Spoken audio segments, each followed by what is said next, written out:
any more than I already am. The only thing I had in common with some of those people, I've had every color of hair. Where'd you go? There. I've had every color you mentioned, as many of you probably remember. Yeah. Right? Sorry. They barely let me on planes. They would never let me fly one. That happened hard. This whole thing just changed. 20 years ago, that was a long time ago, and I was the fool that we all know I was, and that's okay. I came into Timpview upset and angry like so many kids do, and I didn't understand why, because I had a good family, mostly. Anyone who knows my brother Tony knows that he's terrible. But I had a good family, and I had great friends like Matt Smith that I grew up with, and Nick Coleman, and I mean, you're everywhere, you guys. And a lot of them that aren't here, which is too bad, and they're really missing out. And I missed out on my 10-year reunion, our 10-year reunion, because I told my wife, who was my girlfriend at the time, after my divorce, after my life had gone kind of crazy, that I did not want to see any of you, that I don't regularly contact anyway with my phone, because I was embarrassed of who I was, for the most part. I was not a good person. I yelled once at Lisa Rossborough, used the worst word you can use. A favorite of mine, I'm sure you're all familiar with it. She did not deserve that, I'm pretty sure. Maybe she did. I'm sorry for a lot more than that, though. I'm sorry that I didn't take the opportunity to actually have school spirit. I didn't care. I didn't want to admit that I liked a lot of you and that I was afraid of who I was and didn't know who that was. And it's too bad, because I look back and I think there's people here that I should know better, that I don't know well now or even remember, like Brandon. Which one? Exactly. The one that looks like he sings for Metallica. Instead, I played my guitar and I colored my hair, and I dated a girl that was really tall and weirder than I was. And I did a lot of stupid things, and I did not know what to do. So I graduated high school, barely, and decided that the first thing I should do is have a child out of wedlock. So I did that. Awesome. He's now 19, serving, just about 19, serving an LDS mission in Dallas, Texas. I don't know how that happened. And then I decided that I would continue this nightmare. I feel so bad. She's a nice person. We got a divorce for a reason, but she's a nice person. We had another child, and that didn't save the marriage. And I don't know if that's how it works anymore. And at this point, there's like rock bottom. I forget what it's from, but there's a quote: "Rock bottom, 30 feet of crap," and I'm right there, right? As many of you know, I may have dabbled in substances sometimes. Why were you in jail?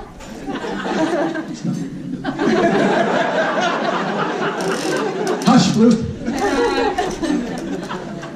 Things did not go well for a very long time, and it was unfortunate, because people like Adrian here, who I grew up with, and her birthday's October 3rd. I don't know why I know that. And yours is October something.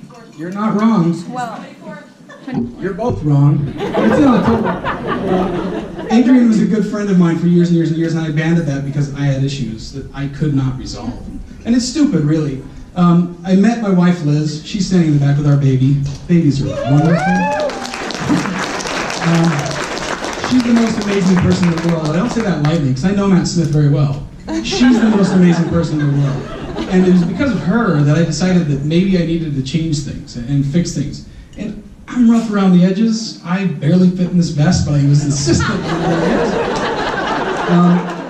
I'm no Josh Payne. I don't lift weights. But I am short, my brother. It was great. I met her, and life got better, and it changed. It was wonderful, and we had children, and everything was great. And I decided it was now time for me to actually do something with my life that meant something. So I've spoken at some colleges and high schools about the dangers of drugs. Do you understand? And the dangers of suicide. We lost good friends.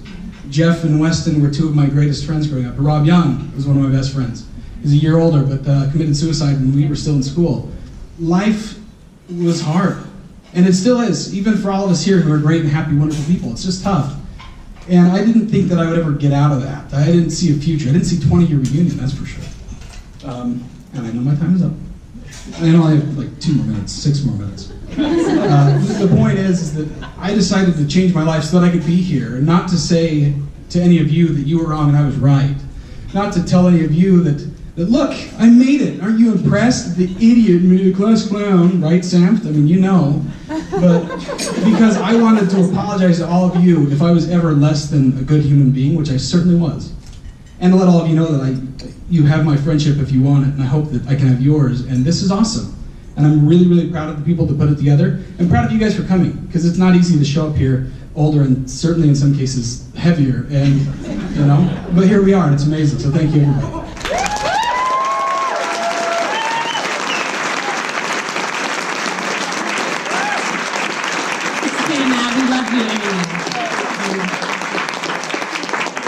Okay, so I can't get a hold of Shelby. I don't know where she is. Does anybody here know Shelby well? I think they're really, really good friends here. Okay, I'm going to start crying. Shelby was going to talk about curing research for childhood cancer. She has a daughter. Anybody follow her Facebook page? Okay. She has a daughter with cancer. I'm not even sure what kind of cancer it is. Do you guys know? I mean, leukemia. I've been trying to troll her Facebook page right now. She's a nurse. She knows what she's talking about. She has battled through faithfully every single new treatment with her daughter. Let me read a post that she wrote just a bit ago. This is. Any of you see that? No? Okay. All right. So she says, 7 years ago, this precious girl came into the world screaming, "I can't believe how incredible a young lady she has already become." 1 year ago, Stephen and I did the Dirty Dash. When we got home, it's a race, guys. When we got home Stop it. Okay, Sierra insisted that she would be doing it with us the next year. She was still in treatment for cancer and at the time was suffering from chronic leg pain neuropathy. I couldn't imagine her doing a 5K, but we promised we would take her. A year later, and 6 months off of chemotherapy, she ran more than half the Dirty Dash and walked the rest. I can't imagine a better example of perseverance and living on purpose. I love you, my sweet Sierra. I feel so lucky to be your mommy. So year after year after year, this poor child and Shelby and her sweet husband have battled this battle with her. And she was going to tell us about Cure Search, and we were all going to. She thought we were going to ask you all for money for that. Shelby is wonderful, and I think that they both work. And the only reason why I think she's not here is because something has happened with that cute little girl. I know that they are struggling with, I'm sorry, I'm not the right one to do this, with medical bills. And we were going to ask you all to donate to help with those medical bills. I know that they're great, I know that they struggle, and they are happy and faithful and struggling with their little girl. So if you can be generous tonight, there are, and we wanted to try, I mean, the name came up several times, right? We kind of all felt like this was the cause that we wanted to adopt. We did increase the price of the ticket to make this more accessible, right? But there is an envelope on your tables. Please, please be generous. Pull out your checkbook, pull out your wallet. You can also PayPal or Venmo. Emily Crane, she's Temple worthy, guys. I can vouch for that. The money will get to Shelby. So please, please be generous and help us to help this sweet family. And with that, I'll turn it back over to